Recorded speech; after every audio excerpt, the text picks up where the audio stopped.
I'm so interested in seeing what him and Quinn Ewers do this coming year. There's been so much hype. We should have a pretty dangerous running back in Blake Corum. Maryland's got Talia Tagovailoa. Yeah. A little too backyard footballers.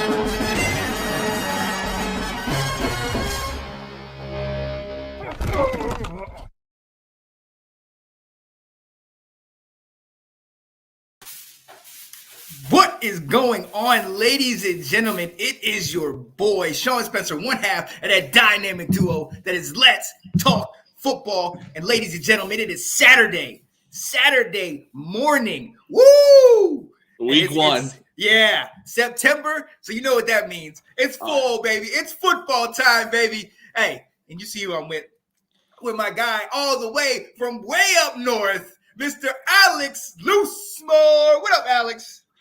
Not too much, man. Just so excited. We had 2 really good days of football back to back, and now you get some of these big time games, and just so excited to get it rolling again. I just want to see all the stuff that we talked about, all the speculation, everything. Today is finally the day. It comes out. We can see if we were right, if we were so wrong. Who's going to show up. And a lot of that happened already in these last couple games. Yeah. You mentioned some of the games that happened these last couple days. We're going to talk about the Thursday games and the Friday games. But like my guy said, first and foremost, college football is back. Week 1, all the major games, the big time games, the Oregon, Georgia, Cincinnati, Arkansas, FSU, LSU tomorrow. So this is what we're all excited about. We're hyped. We've been waiting for this. But there's something else that we just found out that we were all been waiting for. That's a big, major deal. So breaking news, ladies and gentlemen, the CFP they met and they have agreed to expand to 12 teams by 2026. Everybody's been talking about this. Alex, I'm coming to you, man. What are your thoughts? What were your initial thoughts when you heard this? To me, I was kind of shocked that they actually did it because they've been talking about this for years and it keeps getting pushed off. And I think now with all this transition, like schools jump into different conferences and all that, I think it kind of forced their hand. Yeah. You're going to have too many stacked teams in the Big Ten and the SEC to only put the conference champion in. Yep. So this gives those other guys in the other conferences their chance to get in still. Some of these group of 5 teams like Cincinnati last year, it gives everyone that chance to get in. I think 12 is a little too much personally. I wanted 8 the entire time. But I'm happy it's past 4 because I think that was way too small. Yeah. Oh, absolutely. And everybody's had an issue with 4, and you're not really getting a gauge of it because it's obviously the top tier teams, and it's mainly going to be Alabama and Ohio State, the perennial favorites, and then it's a couple other guys, and then you get a situation like a year ago where Cincinnati was a solid team, but let's be honest, it's still Alabama. It was a step below, yeah. Exactly. And then even in y'all's game, and any other year, I think it would have been closer. That defense for Georgia was just out of their mind. You know what I mean? So it was crazy to go into a national championship playoff game and just be like, well, we might have a chance. Right. It was just those 2 teams were that good. It was just insane. Yeah. And we saw what ended up happening, but that's another thing. I'm excited to see now what happens going forward. They try to challenge for the back-to-back type deal, but we're not going to get into that. But like you said, like this, I think is very soon for me. I mean, I was a proponent. I was all about we got to get more teams in there because there's other teams that are really good. They're not getting opportunity because either their conference isn't, as prestigious as some of these other ones, or they haven't been seen by enough people. I mean, you got UTSA that went 11-1 last year. And because of their past, nobody even looked at them, but they could play some good ball. Yeah. You know what I mean? But, one of the things I think this really does, and I want to get your opinion on this, we have been dealing in the last several years because of the NIL, because all the big money you get with these first-round draft picks and their the money they want those big contracts, that they've been opting out a lot of the, pro days, a lot of that stuff, but mainly the bowl games. I think what this is going to do is this is going to not make them, but it's going to be more of an incentive to play. The people that are playing for the national championship, all their guys are playing. But if you're not in it, the minute a lot of these guys find out they're not going to that type of caliber game, or even in New Year's Six bowls, they were, opting out of it. So I think for that fact, I think that's great. What do you think?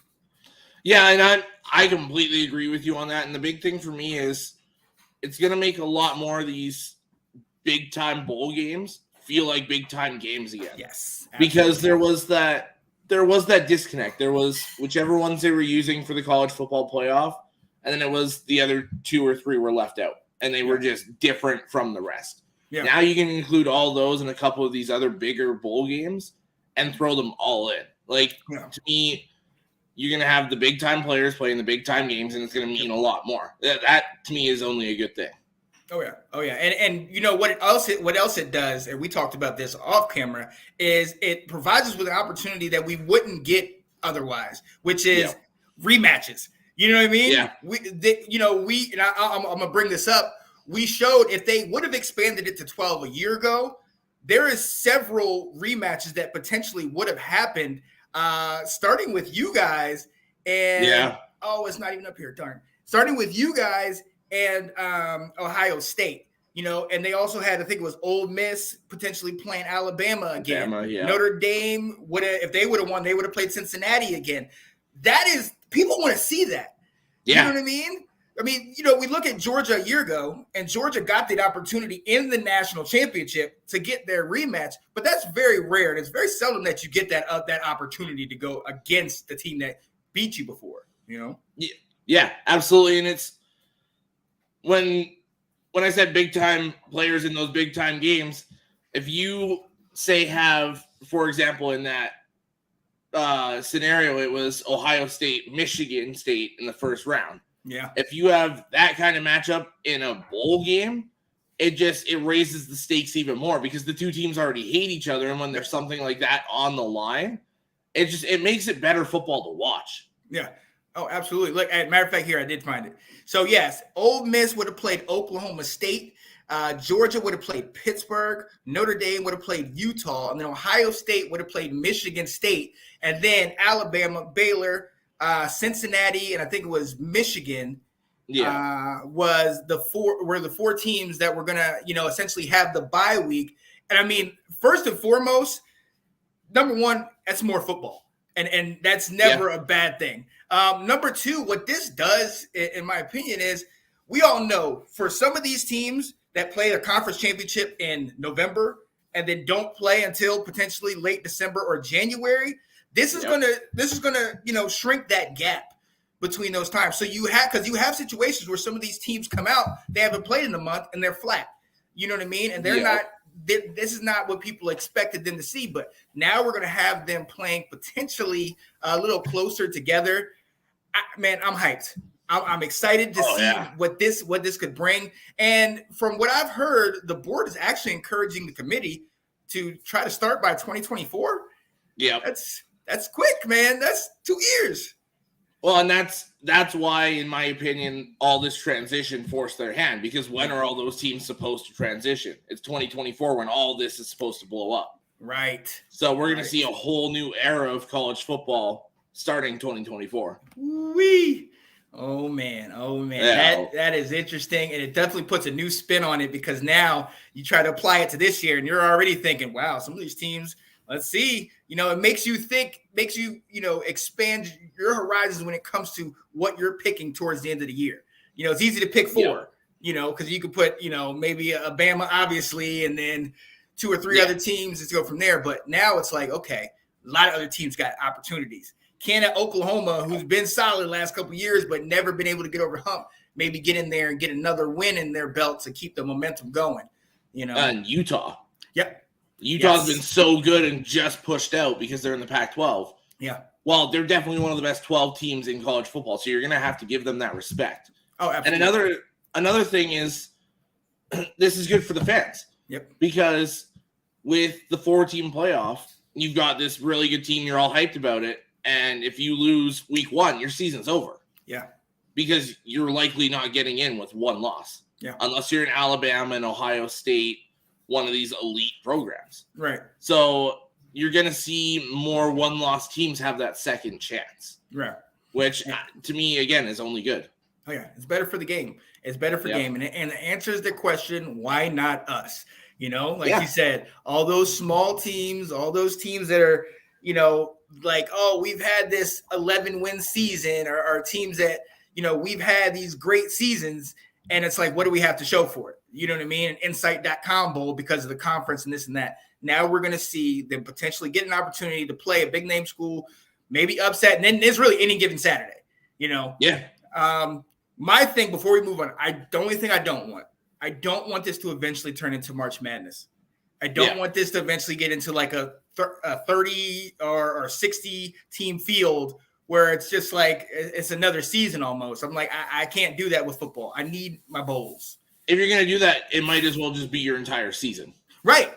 Like, that's kind of what you're doing if you expand it that far. Yeah. And like we said, we're already thinking it's too much at 12 teams. Yeah.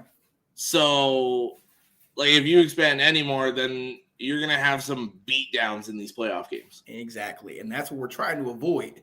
You know what I mean? So, you know, but look, I can dig it. I cannot wait to see what happens and when this comes into play, because everybody's been talking about it. When before the BCS, everybody said, well, we need something that's going to be more accurate. We got the BCS. That had flaws. Now this DFP, this has flaws. Somebody's always going to be left out. Somebody's always going to be upset. Yeah. Hey, but they're trying to make things better. And with the new era of college football, with NILs and the transfer portal being what it is, this is huge. So I love it. Yeah. I love it. Yeah, buddy. Yo, ladies and gentlemen, thank you so much for being with us on this Saturday, less than an hour away from all the opening games. But there were some games that went down on Thursday and Friday night. We're going to jump into the Thursday games first.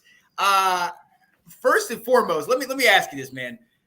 It's been a while since we've had some middle of the week games.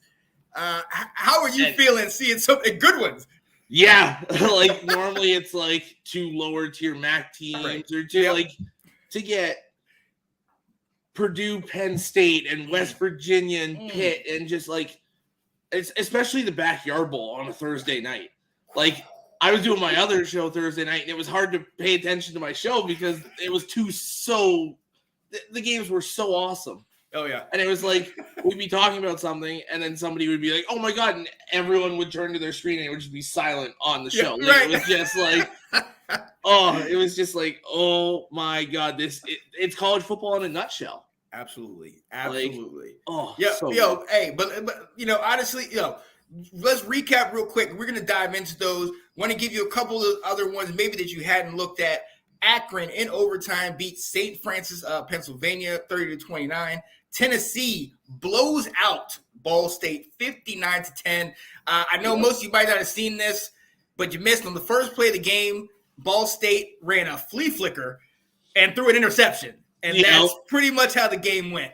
It was pretty much downhill from there. Did you see that South Carolina State punt against UCF? I felt so bad for that guy because at one point it's like, you can get the first down, keep running. And then he kicks it, and you can see 5 yards past the line of scrimmage. Like, and you know what? But shout out to his coach. His coach came, and it's like his coach is almost like halfway laughing, halfway like, you can't do that. Like, come on, man. You got to know where you are on the field. Oh, man. But speaking of that game, I mean, look, it wasn't pretty all around. They got slaughtered by UCF 56-10. So, maybe that was a lone bright spot for them. FIU and Bryant in a game I know a lot of people did not see, 38-37, an overtime battle, and that one ended on a 2-point conversion, right? Yep. So Bryant got the ball first in OT, scored, and then FIU got the ball, scored, and then went for the ballsy play, went for two, got it, and ended the game. Woo! Hey, sometimes you just gotta go for it. What's our thing? Yeah. Go for two. Yeah, go for two. Yeah, always go for two. Yeah, buddy. And another blowout. Toledo of Ohio beat Long Island University 37-0. Wasn't even close. Wake Forest, number 22 Wake Forest crushes VMI 24-10. Sam Hartman was out in this game. He was on the sidelines, had his jersey and everything on, but he did not play. Mitchell Griffiths was the backup quarterback. This was his first start. He's actually from my area. He's from Ashburn, Virginia. So it was interesting to see this guy. He played. He did pretty solid. VMI, they looked like they were okay early, but you knew what was going to happen eventually. Yeah. So Wake Forest did look good, but there was definitely some things where you're like, ooh, if they're playing a solid team, that might go a different way. You know what I mean? So I'm eager to see. Obviously, we still don't really know the situation surrounding Sam Hartman. We hope that he gets back this season, but I guess we'll see. But Griffiths is not bad. I mean, his first start, so we'll see what he does. Yeah. But look, you alluded to it earlier, and let's go right into that Penn State-Purdue game. A classic Big Ten matchup, a game that, we saw the backyard brawl, and we're going to talk about that one, but Penn State-Purdue, finished up after that and almost stole the show. Talk to me. Sean Clifford, my guy, the 6th-year senior. Yeah. He's still balling out there, man. What did you think? It was a really good game on both sides for me. Yeah. Like Sean Clifford, Aiden O'Connell, they both balled out. Yep. The Purdue running back, I can't remember his name right now, but he had a great game. It was nice to see. Yes. The Rube, yeah. It was nice to see Penn State move the ball again, because last year their offense was so inept. Mm-hmm. And for them to be able to score in bunches and all the yardage they got, and O'Connell to throw 60 times, like his arm had to have been dead. And it was so much fun back and forth. Yeah. And I love O'Connell. I know I sent this to the group chat. Aiden O'Connell, dark horse for the Heisman. Look, I've seen him up close and personal in a number of games. He had a couple big games last year, including one game against Michigan State where he just torched the secondary. And it was ugly. It was really bad. Great for him. But look, the guy has an arm, and the guy, like you said, 60 balls, he's throwing it all over the place.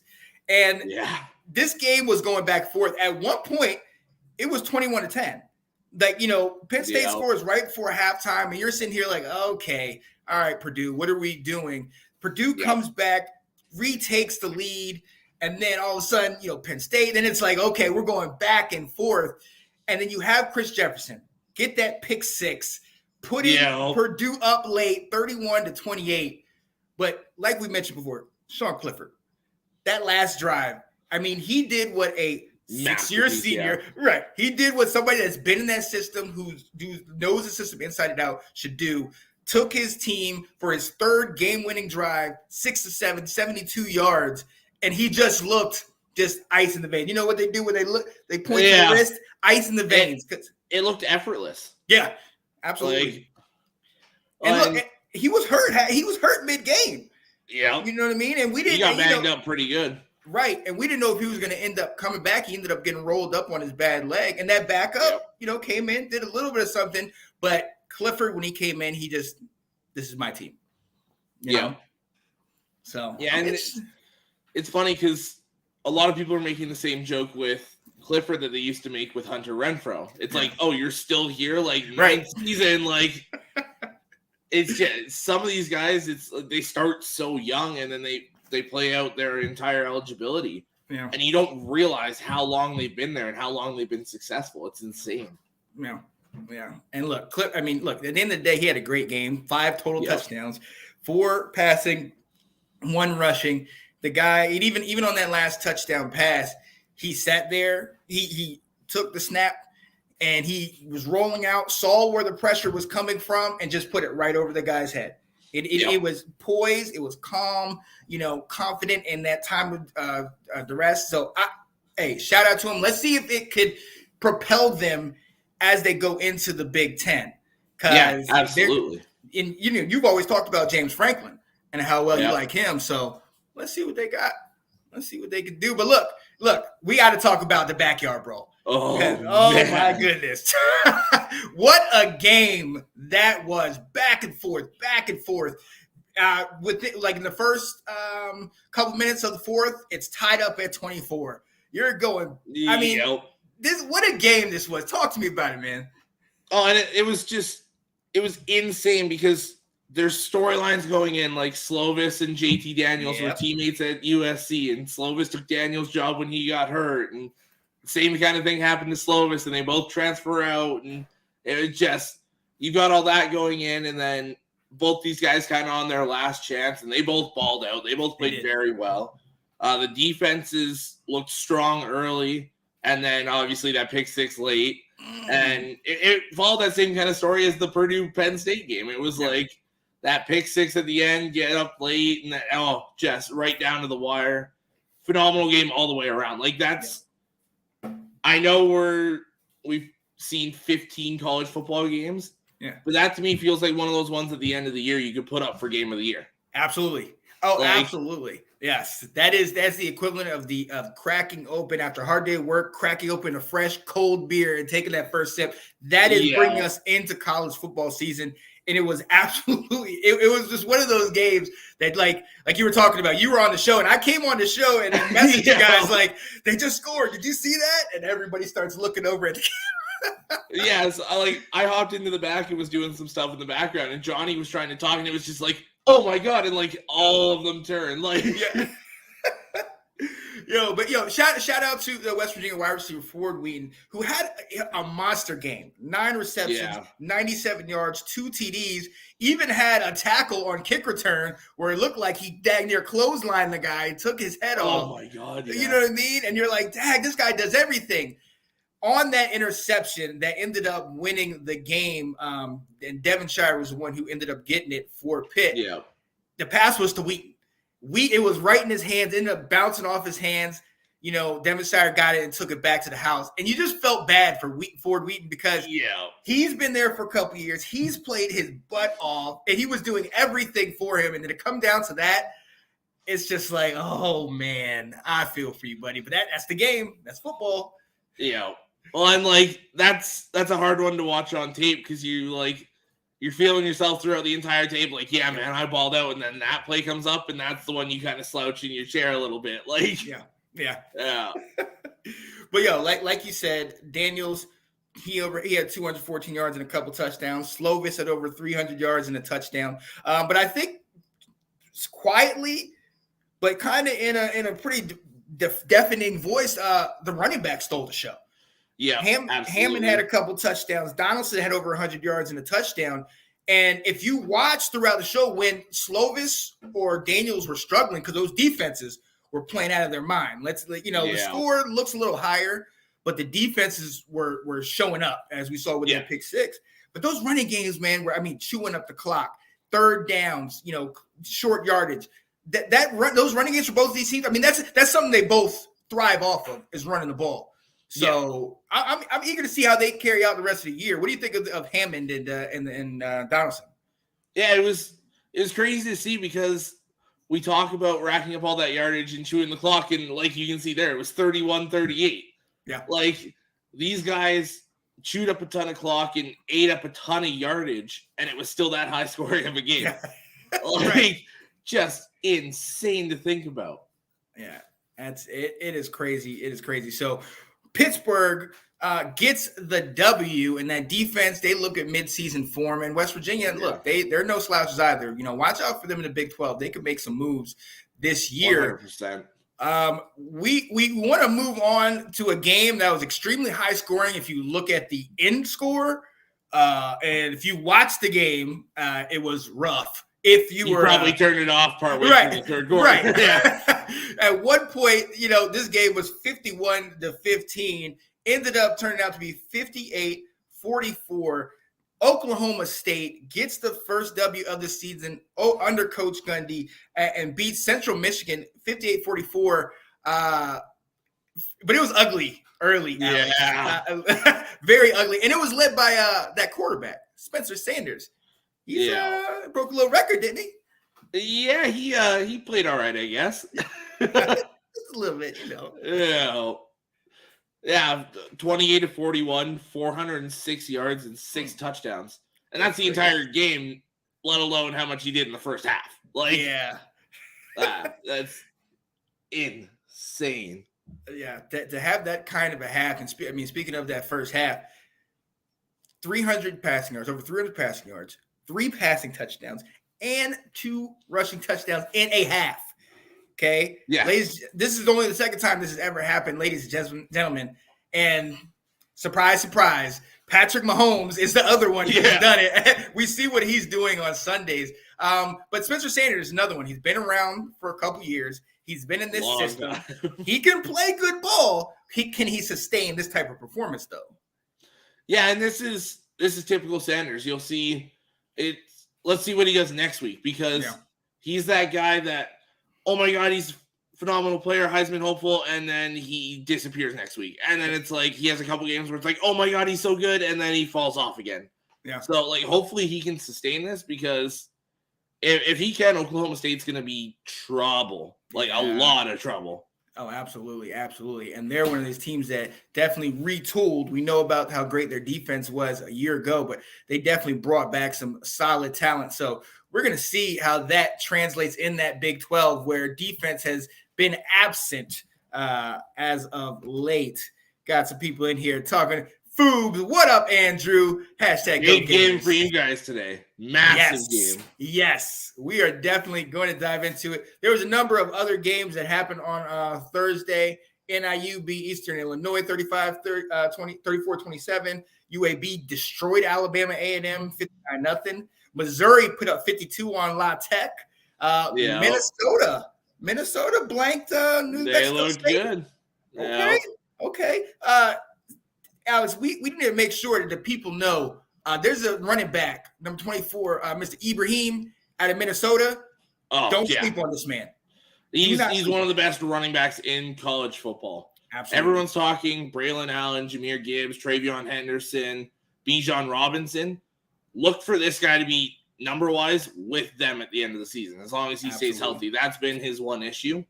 But when he's on the field, lightning in a bottle. Just absolutely insane. Yeah. Oh, absolutely. Absolutely. So Arizona State beat North Arizona 40-3. Fresno beat Cal Poly 35-7 in South. San Jose State won 21-17 over Portland State. Now, going over to those Friday games, there was a lot of a nice action. Your rival, Michigan State getting the W against Western Michigan, but I'm not gonna lie to you, and I followed this. Shout out to Kat, diehard Michigan State. She went there. I followed them, and early on, it was rough. And you look at the score, and it was a sizable margin, but at the same time, the score is not indicative of how the actual full game went, because it was closer than it looked.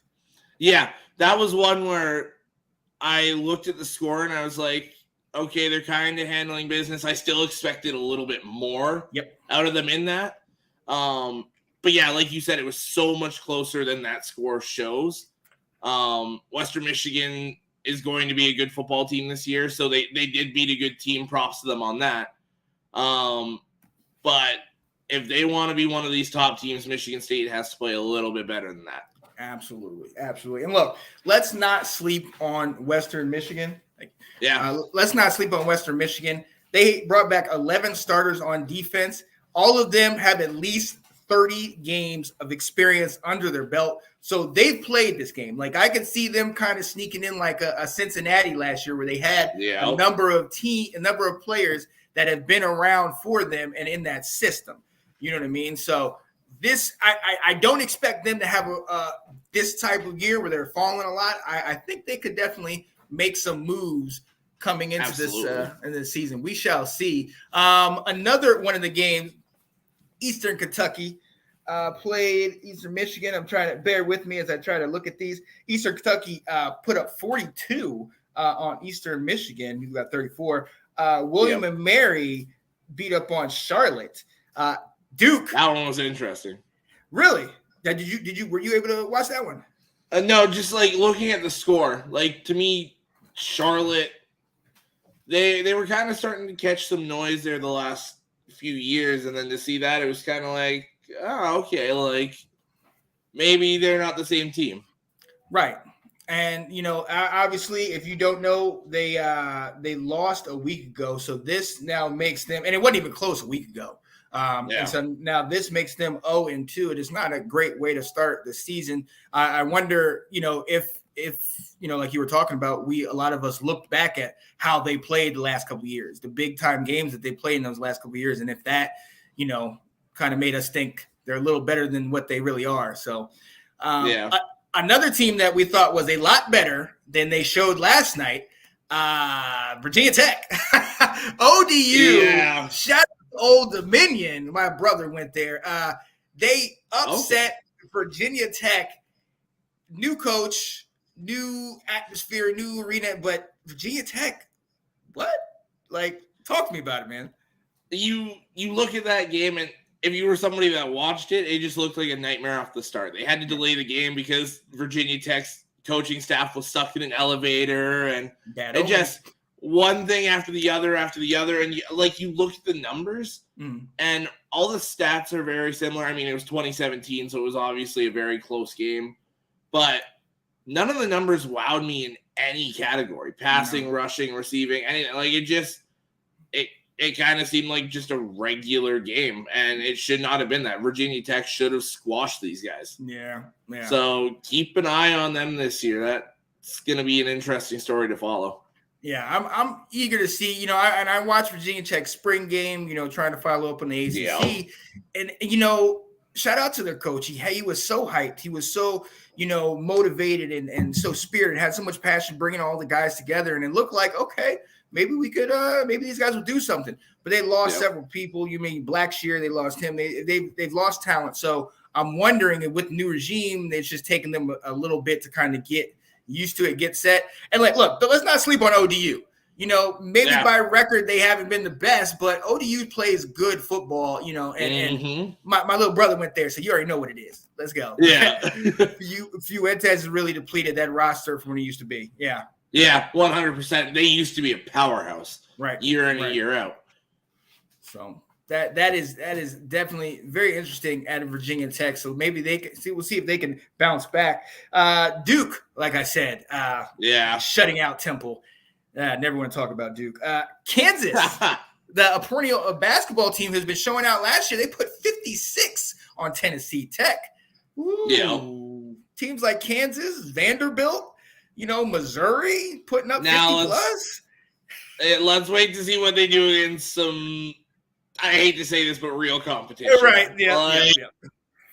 It's nice to see Kansas put up that kind of points, and then you realize it's Tennessee Tech. Mm-hmm. Now they did beat Texas last year. Yeah. So let's wait and see, I guess. That's all I can say about those. Yeah, pump the brakes. Right. Same with Vanderbilt. It was Hawaii. Yeah, right. Like 50 new players in Hawaii. Yeah, let's not even. Yeah. Oh man, yeah. So the nightcap, the TCU Horned Frogs, 38-13 over a Colorado team. I was kind of hoping for a little bit more. It was 7-6 at halftime. But in that second half, Colorado just didn't really come out of the blocks well, and TCU scored right away. So that kind of spread out the game. But a game that I think stole the show for last night, Indiana wins nail-biter against an Illinois team that, yes, has struggled this game, but they're there. I think they're close.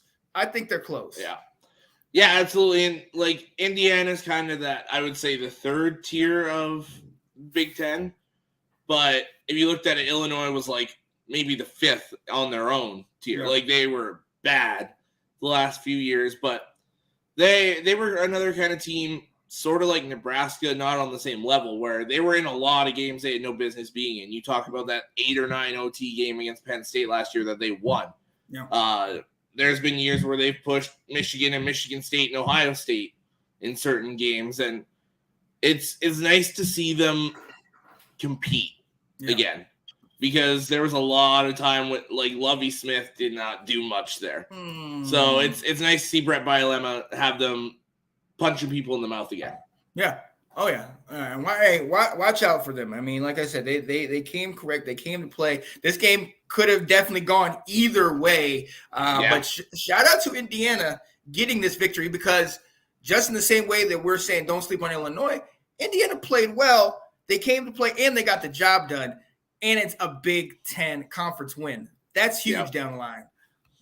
Yeah, and it was crazy because you look at what Indiana went through. They lost a lot of players last year. Like Michael Penix Jr. transferred out, and a lot of your key players, especially on offense, left that system. Yeah. So it's a lot of transfers coming in. The coaches have to deal with a lot of new players. And to come out and win that first game, and especially a conference game, that's a huge accomplishment for them. It doesn't matter who it is. So to get that first conference win is huge. Yeah, a win is a win is a win. So shout out to Indiana getting the W. Let's move on, see what you can do in the coming weeks. But, ladies and gentlemen, we've got to move on. And those games were the perfect appetizer. Yeah. But here's the main course, baby. Here is the main course. Talking about the Saturday games, I'm just going to run off a couple that I've seen, and we're going to dive into kind of what to watch for today. Buffalo plays Maryland in the early slate. UNC, my Tar Heels, go up against App State. A little nervous on that one. This should be a really good game. That's going to be a great one. Oh, yeah. Yeah. Number 11, Oregon, playing number 3, Georgia. A&M and Sam Houston, Oklahoma, UTEP, Cincinnati, Arkansas, Houston, UTSA, Utah, Florida. Alex, man, talk to me. Like, what to watch for today? Like, what games are you really narrowing and spotlighting on, and what's intriguing you today, man? Well, to me, that Utah Florida one is so interesting. Yeah. Especially, I saw Andrew's comment there. Utah's ranked number 7. Yeah. And they're only a 3-point favorite in that game. And Florida's unranked. So it's like, what does that show about that? The main reason for me, though, is those two quarterbacks. You got two Heisman sleepers there in Cameron Rising against Anthony Richardson. Mm-hmm. Both are kind of trying to push their way to be potential first-round picks in next year's draft, too. Yeah. So Utah going into the Swamp, if they want to be a playoff team this year, this is where you cement that. Yeah. This is where you show you're a legit contender. You go into these big-time schools and you beat them on their turf. Florida's not going to roll over for you, so go in there, and if you can take it and handle your business, then people will take you seriously. Yeah. And hey, this is the opportunity that they've been waiting for, but on both sides, because Florida too. A lot of people are sitting here sleeping on Florida, like, they're just trash, they're bad, this and that. They had a crazy year last year, and we all know, the 2-quarterback system and how all that thing played out. Richardson is the guy this year, and they have a coach in Napier that used to be I love that hire. This man, I'm telling you, watch out. I don't know. I can't fully say if he's going to bring them back to the Urban Meyer prominence that they had in the 2008 years and all that. But he is going to sit there and he's going to light a fire into them. Florida's going to shock some people this year. Definitely tune into that. Definitely tune in. I want to shout out Utah, though, because Utah, they're going to honor the deceased players Aaron Love and Ty Jordan with custom helmets against USC. That's beautiful, man. I mean, if you don't know, these two young men, one over the summer and one, I believe, in like the first week of the year, both were at like certain parties or functions. Both unfortunately lost their lives. And Utah, you saw they dedicated the season to them. They played out of their mind, including an amazing bowl game. Are you talking about game of the year? Dear goodness. I mean, that was incredible. Insane. Right. And that put them on the map. But now let's see if that can carry over into 2022, and let's see what Utah's doing. Yeah. Come on. Another one I'm looking at is definitely your game there. That's a very good, very interesting game. Oh yeah. Oh, it's always interesting, my friend, when let me see. It's always interesting when my let's go Tar Heels. You already know what it is. Every day, all the time, man. I love that. But yeah, I'm eager to see what we do. I mean, obviously, Drake May had a great, solid start against a depleted FAMU, but still, he had a big start, played an amazing second half. Yeah, I know he has the talent. I know we have the talent with our running backs. Obviously, we can make things happen, but App State is one of these teams that if you take them lightly, they will hit you square in the mouth, and then there it is, and they'll run away with it. You know what I mean? So this is one of those that I'm really like, FAMU was one thing, but this week is like sweat. Look, got the tissues here. I'm sweating already. Yeah. Kind of like, oh, come on. Well, and it's insane because when people think about App State, they think about teams like that 2017 that came into the big house and shocked the world. Yep. This is not that same team. Appalachian Right. State is now a legit football team. Exactly. This team, the last couple seasons, could have easily walked in and won 8, 9, 10 games. Yeah. They're a damn good football team. Oh, yeah. So, like you said, if you take them lightly at all, they will make you pay. Yeah. Like the spread in that game is a 1.5. Right. And North Carolina is going to be a good football team too. They're right outside the top 25. So that shows you the kind of respect that odds makers are giving Appalachian State there. Oh, And a lot of people should give them that same respect. Oh, absolutely. They're no slouch. And look, it's at their stadium in Appalachian State. So, that's no easy place to play in either. Nope. So, hey, this is what we want. If we want to be recognized as one of the top tier teams, you got to get these W's. Absolutely. In another game where it looks like it might be a little bit easier, that hat you're wearing, Michigan, Colorado State for the startup. What are you worried at all about this one, or what are your thoughts about this one? I'm not walking in like, oh, there's no way we lose because Appalachian State happened. Right. So I walk in very confident, but there's also a lot that I need to see. There's the quarterback competition happening. So Cade McNamara starting this week. J.J. McCarthy gets to start next week. So I want to see Cade ball out. These guys, pretty much the entire offense returns outside of Hassan Haskins and like 2 offensive linemen. Yeah. All your receivers are back. The rest of your running backs are back. Like, there's familiarity there. So go out, show what you can do, ball out. The defense is the other story. Yeah. There's so many new starters on that defense. So guys like Jamon Green and Junior Colson and a lot of these guys are going to have to take the reins here and make sure they handle their business. Yeah, absolutely. There's a number of games in that early slate. The NC State, 13th ranked NC State, goes up against Eastern Carolina. Eastern Carolina is another one of those teams not to sleep on. Be careful. They can score in bunches. Exactly. And they can do it in a short period of time. But on the flip side, you got Devin O'Leary. You got NC State, who is coming to try to take that ACC title. They're 13th in the country, which is very high for an NC State team. So you want to see if they can live up to the hype, because they've really been hyped up, especially with Sam Hartman now potentially out for the year. You got NC State that definitely moved up in somewhere where you only have a Clemson and you're, potential of Miami, potential North Carolina, potential FSU. Clemson's there's the only a one lot really, up for grabs there. Exactly. So I'm eager to see what NC State comes out of the blocks with. But like you said, Eastern Carolina, their quarterback Ayers, H-L-E-R-S, put it up. I mean, last year against Memphis, I think they put up like 50. So it was either Memphis or SMU. They put up, it was like a 58, 54 type game, and they're just doom. Whatever you can do, I can do better type thing. They can sling that ball at will. It doesn't matter who they're playing. So, so we're gonna see. I know NC State getting their primetime linebacker Isaiah Moore back, and they have these three linebackers they have are top tier.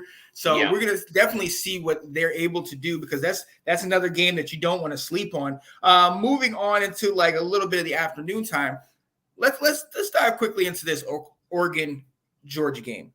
For those of you that don't know, obviously Georgia defending national championship champions, but essentially most of their entire defense, all the studs in their defense, first or second round draft picks in the league. A testament to them. With George Pickens gone and right. So they've lost a lot. They lost a lot of talent.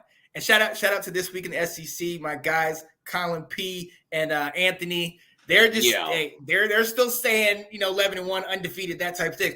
But break it down to me for real, because not only did they lose those pieces, but now the team they're going against, Oregon, is head coached by their old DC, Dane Lanning. So talk to me about this one. That was perfect timing for Anthony to show up in the There comments. it is. By the way, There it is. Talk about Georgia. Let's go. We literally say their name and he shows up. It's an interesting one because even if you look at the numbers outside of this game, there's been 11 3 versus 11 matchups in week 1 since I believe 2000. And the 3 seed is 5 and 6 in those games. They have a losing record, and the last 3 times it's happened, the team has lost. Mm-hmm. Now, I fully expect Georgia to come in and handle their business here, but I don't necessarily think it's going to be the cakewalk everyone thinks it does, or it's going to be. I agree. Because there's that familiarity with what they do. Like you said, the coordinator moved over, is now the head coach. Bo Nix has played them multiple times. He's probably the starting quarterback. There's a lot of familiarity with what these guys do, but if you look at Georgia, yes, they lost a ton of talent, but the guys behind them got a lot of playing time last year too.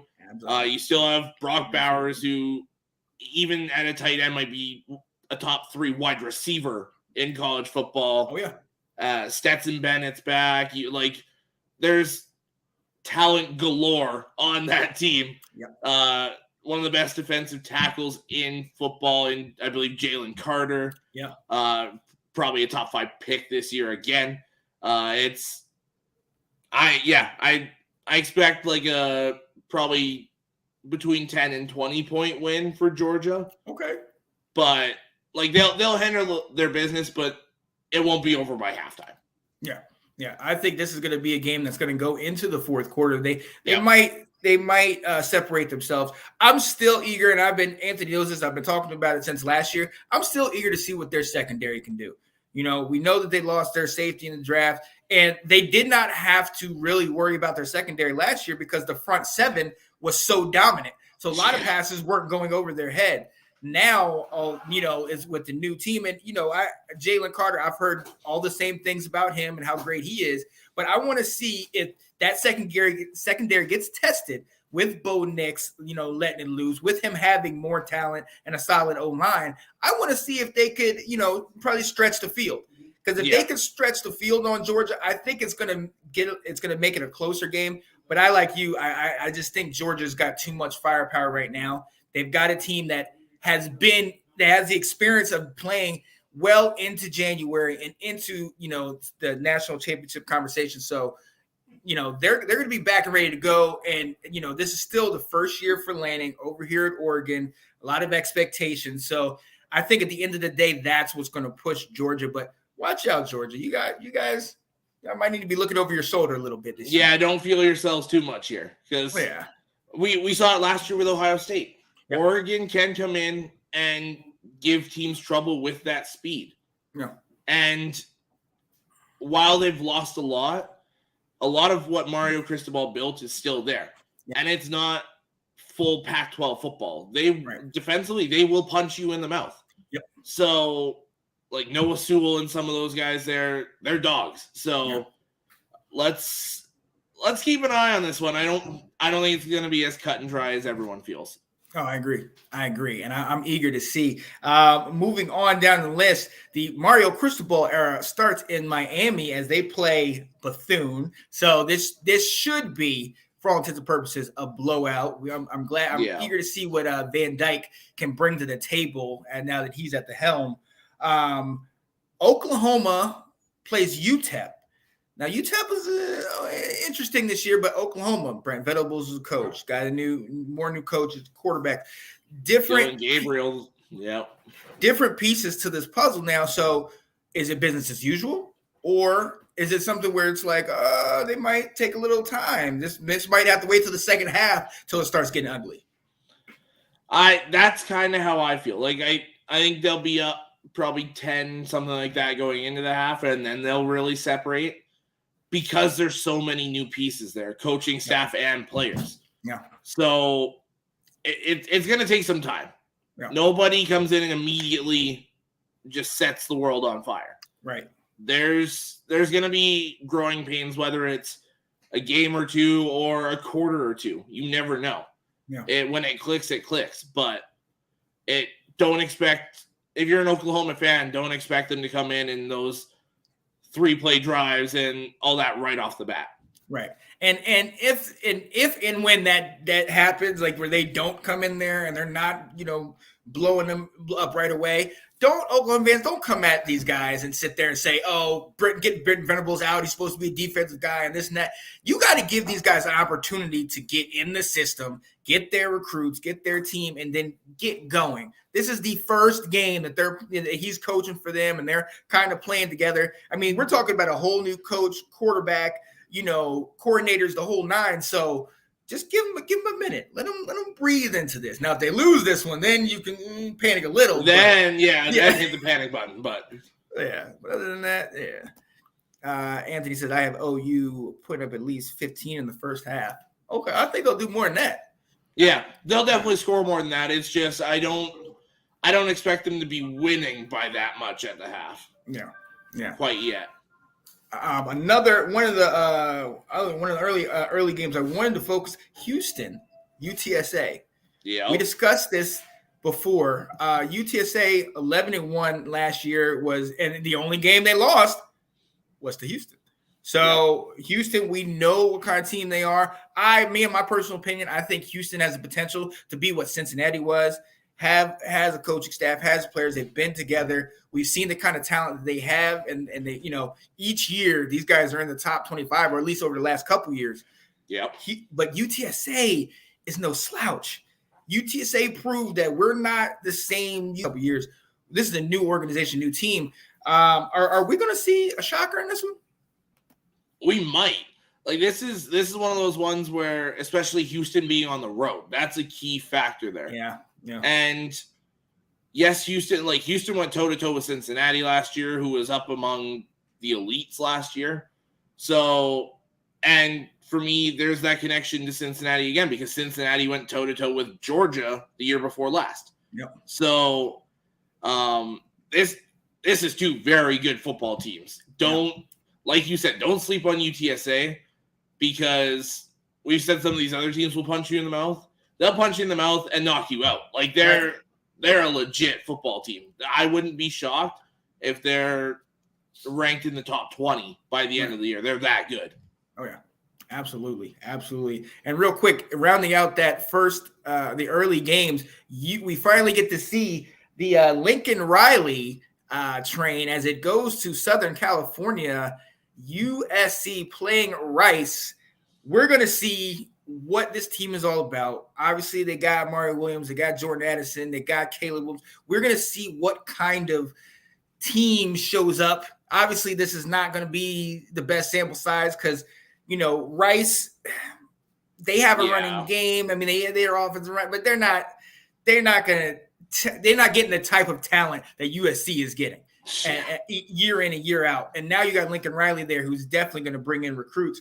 So I just want to see USC. I mean, if you're going to be this team, tear it up. Like, I want 27 quick and just blow. If this game is close at half or later, everybody's eyebrows are going up like, wait a minute, Lincoln, what's going on? This is Rice we're talking about here. You know what I mean? Yeah.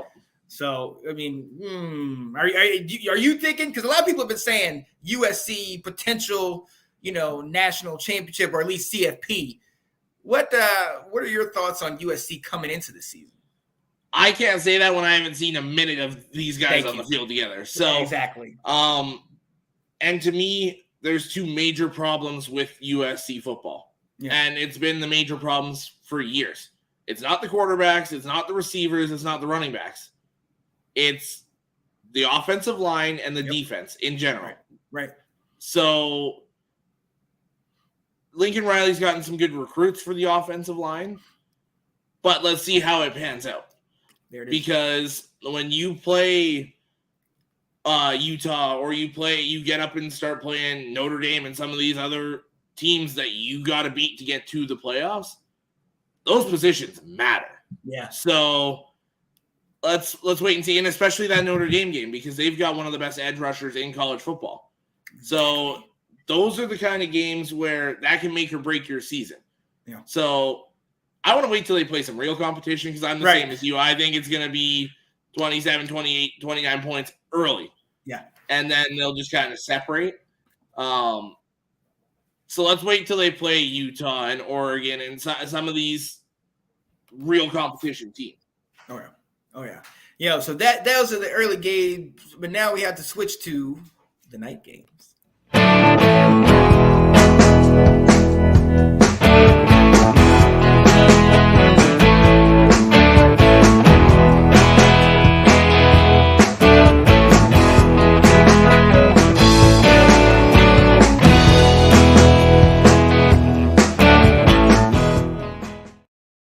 Yeah, buddy, nothing like Saturday night lights. This being the first of the year. I mean, week one, we know week 0 was a week ago, but this being the first of the year, we've had a number of games. You talked about earlier the Utah-Florida game. Baylor plays number 10. Baylor plays Albany. Number 18, Wisconsin. That running back plays Illinois State. Number 20, Kentucky plays Miami of Ohio. A lot of those type of games where they're ranked and they're kind of all right. Let's see what they do. Let's see what they work with. In Alabama playing Utah State, I feel bad for Utah State as they're the first one to get sacrificed. Well, and it's like they might be feeling themselves after that Connecticut game a little bit, and then it's like, okay, go have fun with Alabama. Like, yeah, right. It's like, look, just be excited about the money that your university will be getting for playing in this game. Yeah, that's what it's going to be about. But you mentioned the next game just a minute ago with talking about that the D and the Notre Dame. Notre Dame playing that team that you can't talk about. I can talk about them. It's just Ohio State. Not much nice, yeah. So talk to me about this one, man, because we already know Freeman is over there in Notre Dame. They're really hyped. They're excited. Kelly left him with a solid team, but they had some talent go into the draft. You talk about Hamilton going to Baltimore. So what should we expect in this game? Is this going to be like Ohio State a year ago when they got upset by Oregon and we're all saying what happened? Or is this going to be business as usual for Ohio State? Because Notre Dame is still... To me, the 17-point spread is ridiculous. Yeah, with this one, they're giving Ohio State 17 points. Like, I would bet the Notre Dame covers the spread all day.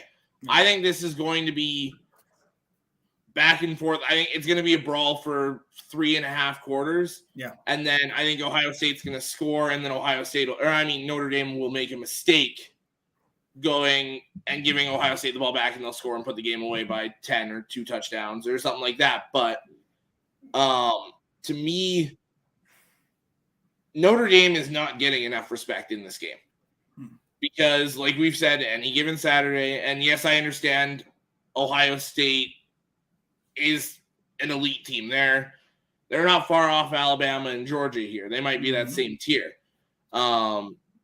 Yeah, I would be nervous both ways, honestly. Yeah. Like, to me, this is 2 very good teams, and it's 2 teams that have everything on the line. Yeah. Look, Notre Dame, if they want a playoff shot, they have to win this game. You have to go undefeated as Notre Dame. So your season, you're playing a playoff game today. Right. And they have a number of those games. You talked about the USC game. They don't have the conference that everybody else has, you know what I mean, being an independent. So they have to win out. It is fully dependent on them doing that or, just getting a lot of help from elsewhere. But Notre Dame, you talk about, we have stud players on both sides of the field. We already know C.J. Stroud and Travion Henderson and Jackson Smith and Jigba and Marvin Harrison Jr. Right. And so we got weapons galore. Right. So that's not to be overlooked. But don't sleep on Notre Dame. You know what I mean? We talk about tight ends and Brock Bowers. Look at that Michael Mayer. Look at that big boy out there. Yeah. Look at you talked about the defensive end. Like this is not a team that we need to be sleeping on right now. This is a solid top tier team. They didn't put them at 5th in the country for nothing. So let's pump our brakes with this whole 17-point spread, and Ohio State's going to run over them because Notre Dame. I think they're going to shock some people. They're going to stand up today. Well, and here's another thing people forget with Ohio State is while they've got, in my opinion, I hate to say this as a Michigan guy, they've got the best offense in the country. That, to me, it's the best quarterback, the best running back, and the best receiver. in college football. Yeah. And the issue is that defense, and that was the issue last year. They ranked in like the 50s and 60s defensively last year. Mm-hmm. Like it was bad for Ohio State football. So to me, I think it gets much better with Jim Knowles coming over, the coordinator from Oklahoma State. But we need to see how much better it is, because I think Notre Dame's going to come punch you in the mouth right away, and let's see how they respond. Oh yeah, absolutely. Let's not forget about what Oregon did, where they got up on them. Let's not forget about what was it? 2 years was it Purdue that hopped up on them? That was a few years ago. That was a few 3 or 4. Yeah, when they got up on them. Who is this sensible Michigan fan? Hey, this is my guy. I can put the bias aside. Let's go. I can talk to teams that deserve being talked about. So they definitely do. Need more like you, my friend. Yes, sir. Yo. So, I mean, look, those are the big name games. There's a lot of little smaller games. Syracuse, Louisville. I'm really eager to see Malik Cunningham, another dark horse for the Heisman. He's baby Lamar Jackson. So I'm eager to see what he brings out here. Syracuse, as we know, they lost their quarterback, DeVito. He went over and played. He's at Illinois now. Yeah, he balled out last night. So watch out for them, but watch out for Sean Tucker, Syracuse's running back. He is legit. Another one of the sleepers, like we mentioned before. He's going to be a guy that's going to come out in the draft and light it up. Nothing major else going on. You know, Boise and Oregon State, Washington State, Idaho, Western Kentucky, Hawaii. A lot of little games here and there we'll definitely catch. But we got to talk about some of these big, juicy ones real quick. FSU, LSU, Sunday night, 7:30 p.m. A big-time game. We're going to talk about a marquee matchup. Yeah. Ooh, I know our guy Ben Cornett is in the comments listening. Listen, what are you thinking? Brian Kelly, first game at LSU, Norvell, hot seat. What's going to happen in this one, man? To me, it's two very talented teams that haven't. I mean, LSU hasn't played a game yet this year, but if you look over the last couple of years, it's a really good team that hasn't found their footing. Yeah. And a big thing is they lost their identity. Yeah. They don't really know who they are since Orgeron and Joe Burrow and Justin Jefferson and Jamar Chase. Yeah. Like, they knew they were an air-it-out style team, and they had the team to do that. Yeah. Now, and I assume Jaden Daniels is going to be the quarterback today. For LSU, they haven't named a starter. Sounds like they're playing both quarterbacks. But I think this is going to be a back-and-forth game. No. I think this comes down to the very late stages of the game. Like if I had to pick a score, and Ben kind of convinced me one way, I'm going LSU 28, FSU 24. Ooh. Like a very, very close game. Okay. I see that, and I'll raise it, and I'll say, shout out to our guy Ben Cornett, FSU 31, LSU 28, and I like that. Yeah, it's a situation like in the Bills-Chiefs game. One team goes to score with like 30 seconds left, and another team just gets a miraculous score late in the game. Something crazy like that. I'm eager to see that. Number 4, Clemson also plays. They play Monday night against Georgia Tech. Jeff Collins, the coach of Georgia Tech, another one that's on the hot seat. Dabo, still a 10-win season last year, even though to many of us it was like, oh, this is an off year just because of the Georgia game. You know what I mean? So I'm eager to see what he does to bring them back. DJ Ugalele. I'm going to see if he's able to, get his bearings under him and everything works with that. But yeah, that is week 1 of it. Real quick, while we're here, is there any upsets you see? Is there anything that you're looking out here and saying, watch out, these guys are about to shock them? There's a couple we mentioned. UTSA is one for me. Watch them. You guys are technically the underdog. I like you guys in that game, so watch that one. And to me, this has nothing to do with me arguing with Marty over my show the last couple of weeks, but Cincinnati and Arkansas. Yeah. Cincinnati's the underdog in that one. Going to Arkansas. A lot of people are giving up on Cincinnati because of all that they lost last year. Luke Fickell's still there. That's a very important piece. Very true. So keep an eye on that one as well. And he's a master motivator, so he's going to get them Yeah. guys amped up to play. I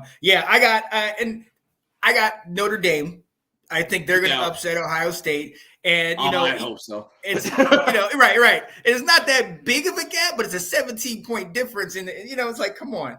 I want people to watch out for Eastern Carolina. I'm calling it right now. Yeah, I'm not saying North Carolina State's not going to do good this year, but I'm telling you, with that offense of Eastern Carolina, that game's actually just started. I'm saying they're going to shock it. And obviously, I'm a Tar Heel, so I'm going to talk bad about the Wolfpack all day long. All day long. But the one other game, you said the UTSA one, and there was one more. No, those are all the ones I want to see. Yeah. So that's where we are. We're going to kind of bring this to you every week, just talking about, who we think is going to shock the world and see how we did. We're going to recap that the week after to see if we were looking silly. You know what I mean? And ask the where is it? Ask the question. That make me crazy. Yeah, buddy. Ask, does that make us crazy? But look, ladies and gentlemen, we are going to go to the end of the show. And we want to real quick shout out one of the other hosts of this show, Miss Katie Alverson, was not able to be with us. She's celebrating her mother's birthday. Happy birthday to you, Ms. Alverson. Happy birthday. I hope you have a great day. Obviously, a lot of that for Katie is predicated on what happens with your team. They get the W, right? I would hate to see you lose to Colorado State and then just see how she had to deal with that for the rest of the day. Offense had a slow start. Defense looked good right off the bat. There we go. Back-to-back 3 and outs. So. Ooh, okay. Like one each way. Who? McCarthy's getting the start, right? Getting the start. McNamara this week. McCarthy gets Hawaii next week. Oh, okay. Well, that's the game you want him in. That's the game you want him in. Yo, but we are coming close to the end of the show. But look, you know what it is. We're tough. We're rugged. We're gutsy, and we're going for 2.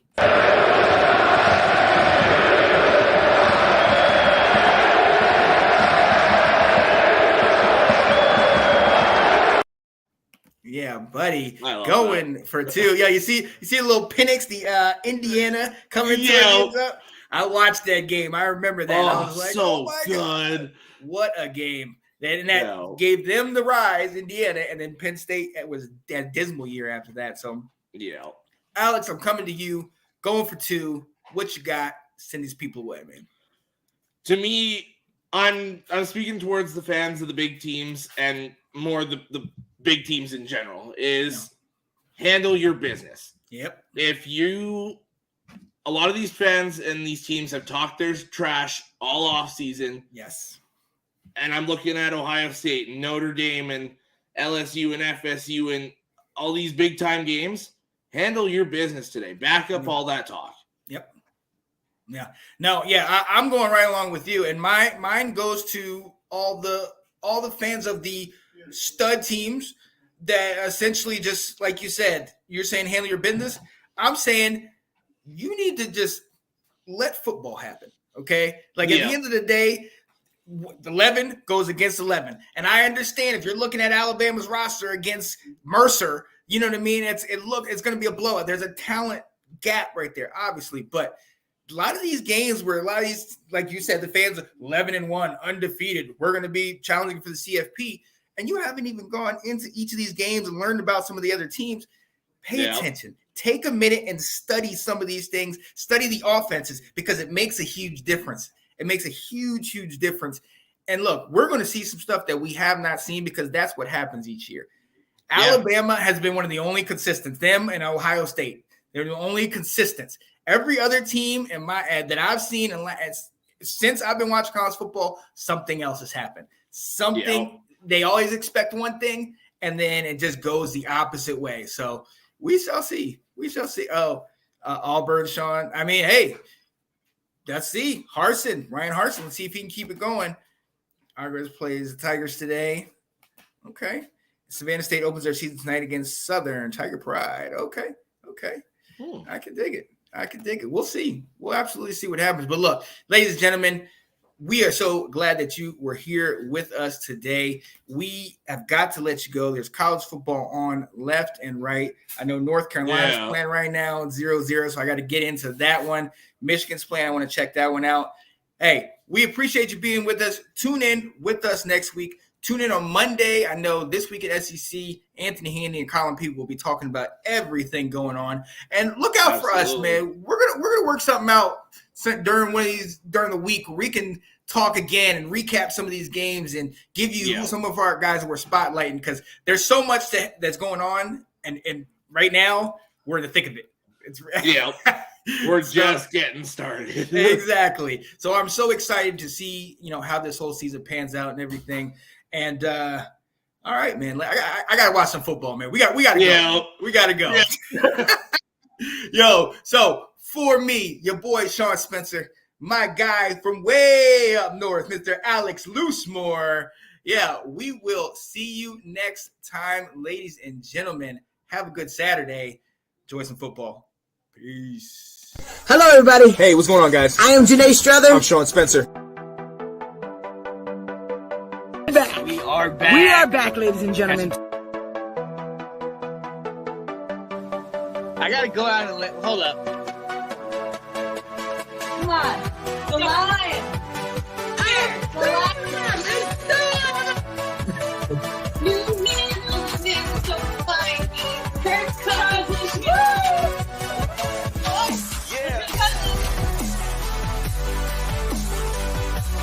All right. I am